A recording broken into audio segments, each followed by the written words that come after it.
아이들을 안고 그들 위에 안수하시고 축복하시니라. 아멘. 날씨가 다시 좀 쌀쌀해졌습니다. 감기 조심하시면 좋겠습니다. 오늘 본문은 참 재미있으면서도 좀 씁쓸한 그런 말씀입니다. 왜냐하면 사람들은 하나님께서 주신 율법을, 규칙을 귀에 걸었다가 코에 걸었다가 하면서 자의적으로 해석하는 경향이 너무나도 강하기 때문입니다. 바로 나를 합리화시키기 위해서 말이죠. 그래서 오늘 본문 1절부터 9절을 보시면 바리새인들의 이혼에 대한 질문과 예수님의 반응이, 그리고 10절에서 11절 말씀은 이혼에 대한 하나님의 바른 가르침, 그리고 12절에서 16절까지의 말씀은 아이들이 예수님께로 오는 것에 대한 문제에 대해서 제자들과 예수님의 각각 다른 반응들이 기록되어 있습니다. 그럼 오늘 말씀 가운데 우리 예수님은 어떤 분이실까요? 먼저 예수님은 율법의 바른 가르침을 주시는 분이십니다. 9절 보시겠습니다. 그러므로 하나님이 짝지어 주신 것을 사람이 나누지 못할지니라 하시더라. 아멘. 무엇에 대한 가르침입니까? 바로 이혼에 대한 바른 가르침입니다. 그러나 사람들은 이런 하나님의 바른 가르침을 버려두고 모세가 이혼 증서를 써서 버리기를 허락했기 때문에 아무런 문제가 되지 않는다고 지금 변명하고 있습니다. 그러나 이것은 여러분 사실이 아니지요. 그죠?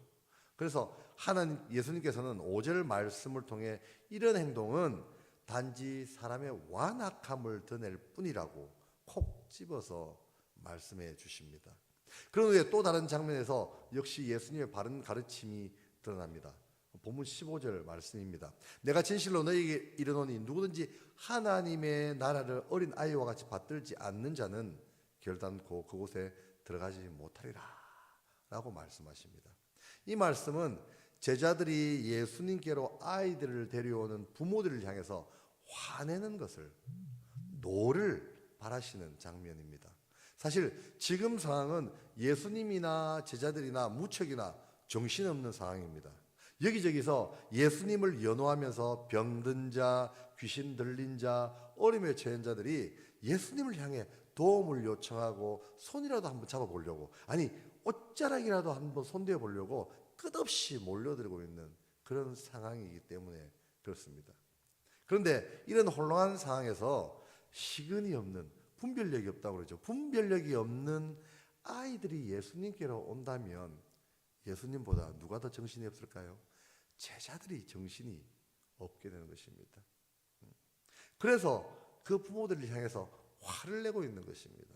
아이들을 데리고 오지 말라고 말하고 있는 것입니다. 그러나 예수님의 반응은 어떻습니까? 화를 내고 있는 제자들을 향해서 오히려 아이들이 오는 것을 막지 말라고 노를 바라시고 있다고 말씀하고 있습니다. 거기서 한술 더 떠서 천국은 이런 어린 아이들의 것이라고 선포하고 계시고 있다는 것이죠. 바로 앞에서 이혼의 문제에 대해 하나님의 바른 뜻을 자기 생각과 판단대로 마음대로 적용한 것과 마찬가지로 지금도 자기들의 편리함에 따라서 자기 생각대로 판단하고 있다는 것입니다. 그럼 우리가 하나님의 율법과 가르침을 내 삶 가운데 바르게 적용하기 위해서는 어떻게 해야 할까요? 먼저는 하나님의 말씀을 왜곡해서는 안 됩니다. 쉽게 말씀드릴까요? 나의 처지에 맞추어서 받아들이면 안 된다는 것입니다. 오늘 본문 4절을 보시면 바리새인들이 이혼의 문제를 자신의 처지에, 상황에 맞추어서 바꾸어 버렸습니다. 그리고 아무 문제 없다고, 하나님께서 모세를 통해서 이렇게 허락하신 일이라고 말하고 있습니다. 하지만 앞에서 제가 말씀드렸다시피 이것은 잘못된 일입니다. 그럼 왜 이들이 하나님의 말씀을 바르게 적용하지 못할까요? 왜냐하면 내가 저지른 잘못을 합리화하기 위해서입니다. 죄가 없다는 것이지요. 이렇게 해도 된다는 것이지요. 하지만 우리가 이렇게 하나님의 말씀을 나의 유리함을 위해서, 내 행동을 합리화하기 위해서 그때그때 해석한다면 하나뿐인 진리의 말씀인 하나님의 말씀은 갈기갈기 찢어져서 의미 없는 외침과 다를 바가 없기 때문입니다. 귀에 걸면 귀걸이가 되고 코에 걸면 코걸이가 된다는 것입니다. 하나님의 말씀이 권위가 없어져 버린다는 것입니다. 하나님의 말씀에 순종할 필요가 없어진다는 것입니다. 세상의 그런 교훈과 전혀 다를 바가 없어진다는 것입니다. 왜요? 하나님의 말씀을 하나님의 마음이 아닌 내 생각과 내 기준으로, 그리고 세상이 요구하는 기준에 맞게 해석하고 판단해버리기 때문입니다. 그래서 우리는 하나님의 말씀을 깊이 깨닫고 묵상하고 실천하기 위해서 노력해야 됩니다. 어떻게 노력해야 될까요? 여러분, 지금부터가 핵심입니다. 늘 하나님의 말씀인 성경을 묵상해야 합니다. 아이고, 목사님 당연히 묵상하지요. 매일매일 보지요. 매일매일 10장씩 봅니다. 근데 주의할 것은요, 성경을 그냥 쉽게 읽어 내려가면서 마치 많이 읽는 것을 목표로 삼아서는 안 된다는 것입니다. 물론 성경을 많이 읽는 것도 중요합니다. 하지만 성경을 천천히 읽으면서 하나님의 마음을 깊이 묵상하는 것이 사실은 더욱 중요합니다. 반복해서 읽고 듣고 배워야 합니다. 그래서 예수님께서도 말씀을 반복해서 우리에게 알려주고 계시는 것이죠. 오늘 본문 1절 하반절을 보십시오. 무리가 다시 모이거늘 예수께서 다시 전례대로 가르치시더니. 아멘. 무슨 말입니까? 다시 전례대로 가르치신다. 이 말씀은요, 이전에 예수님께서 하셨던 그 말씀을 반복해서 우리에게 알려주시고 가르쳐 주시고 계시다는 것입니다. 특히 가르치다라는 동사는요, 동사 미완료형으로 사용해서 거듭 반복해서 우리에게 알려주시고 가르쳐 주신다는 것을 우리에게 알려주시고 있습니다. 바로 듣고 우리가 진리의 말씀인 하나님의 말씀을 바르게 이해할 수 있도록 알려주신다는 것이죠. 그래서 우리 역시 성경 한 구절을 읽더라도 하나님께서 주신 귀한 깨달음을 얻기 위해서 노력해야 됩니다. 깊이 묵상해야 합니다. 그리고 생각하고 또 생각해야 됩니다. 더불어 말씀을 읽으면서 이렇게 기도하시면서 읽으십시오. 그냥 막 읽지 마시고, 하나님, 지금 이 말씀이 나에게, 옆에 있는 김 집사에게, 박 권사가 아니고요, 나에게 어떤 의미입니까?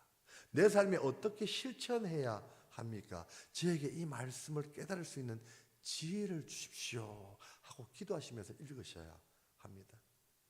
그럴 때 하나님께서는 말씀의 바른 뜻을 내 삶 가운데 올바르게 실천할 수 있는 것이 무엇인지 깨닫게 해 주십니다.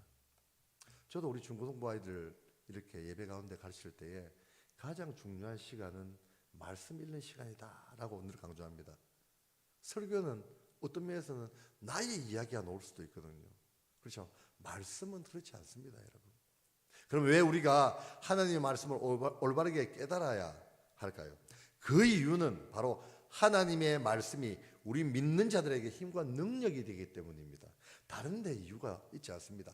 구원의 길을 알려주시는 말씀이기 때문에 그렇습니다. 그래서 예수님께서는 순수한 마음으로 부모를 절대 믿고 따르는 아이들이 예수님께로 오는 것을 막지 못하도록 하셨던 것입니다. 왜요?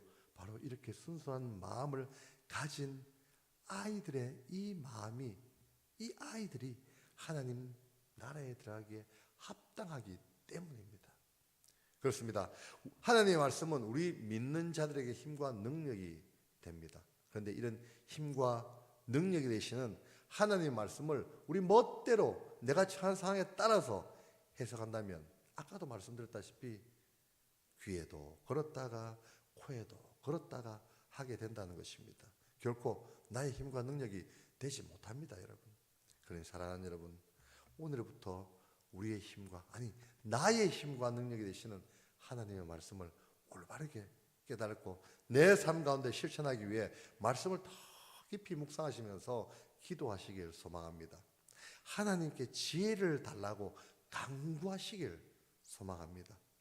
그래서 오늘 하루가 하나님께서 주신 확실한 말씀을 깨달음으로 인해서 주님께 더욱 순종하는 그런 하루, 그리고 주님 주시는 기쁨과 평안으로 가득 넘치는 하루, 하나님의 말씀을 올바로 실천함으로 내 영혼의 삶에 큰 유익이 되는 그런 하루가 되시기를 하나님의 이름으로 축복합니다. 이 시간을 다 같이 기도했으면 좋겠습니다. 먼저 주님의 말씀을 지금 내가 처한 상황에 맞추어 해석하지 않게 해주세요. 내가 유리하기 위해, 나를 합리화하기 위해 말씀을 이용하는 자가 아니라 내 상황에 불리하더라도 주님께서 하시는 말씀을 아멘 하면서 순종하는 자 되게 해주세요 하고 간절히 기도하셨으면 좋겠습니다. 두 번째로, 내 삶이 늘 주님의 말씀과 동행하는 삶 되게 해달라고 기도하십시오. 그래서 어떤 상황 가운데서도 이 주님의 말씀을 놓치지 않고 묵상하면서 매일매일 주님께서 주시는 말씀대로 순종하며 실천하며 살아가서 내 삶을 통해서 정말로 섬김의 삶이, 베푸는 삶이, 사랑의 삶이, 예수님의 삶이 닮아가는 그런 하루 되게 해달라고 이 시간 주여 한번 외치고 간절히 기도하며 나가겠습니다. 기도드리겠습니다. 주여